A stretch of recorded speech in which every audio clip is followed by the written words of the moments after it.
Il me dit ils ont des calages, ils vont tous nous buter, il faut s'arracher. Pour moi, le vendredi 13, je suis hyper contente parce que ce soir-là, il était prévu que je travaille. Et donc j'avais eu un coup de bol dans le sens où j'allais pouvoir me rendre au concert des Eagles of Death Metal au Bataclan avec mon meilleur ami.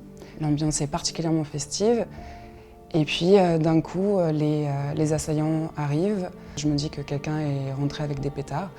Et mon meilleur ami qui, lui, a effectué son service militaire dans la police, percute direct. Il me dit ils ont des calages, ils vont tous nous buter, il faut s'arracher. On prend la direction de l'issue de secours qu'on ne parvient jamais à atteindre puisqu'il y a un mouvement de foule. Et on trouve refuge dans une loge avec plusieurs dizaines de personnes. Le dernier des terroristes a essayé de se faire passer pour un policier.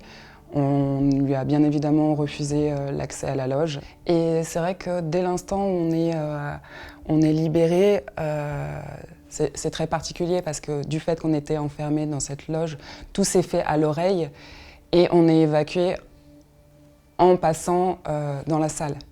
Et là, il n'y a absolument plus de vie. Voilà. Il y a des personnes décédées, enfin... il faut que les yeux voient pour que ça corrobore tout ce qui s'est fait à l'oreille pendant ce temps où on a été emprisonné au final.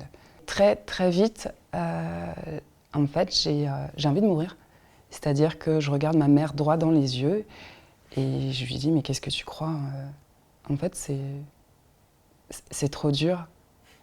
Déjà, je ne comprends pas pourquoi moi et pas les autres. Donc, le syndrome du survivant qui est, tout à fait. Qui est une horreur, ce truc-là. C'est complètement ça. Et en fait, je lui dis, mais qu'est-ce que tu crois? J'aurais préféré être morte là-bas parce que la presse, c'est trop dur. Et ma mère me dit, non, tu vas vivre. Tu m'entends? Tu vas vivre parce que sinon, oui, je te confirme, il aurait mieux fallu que tu sois morte là-bas.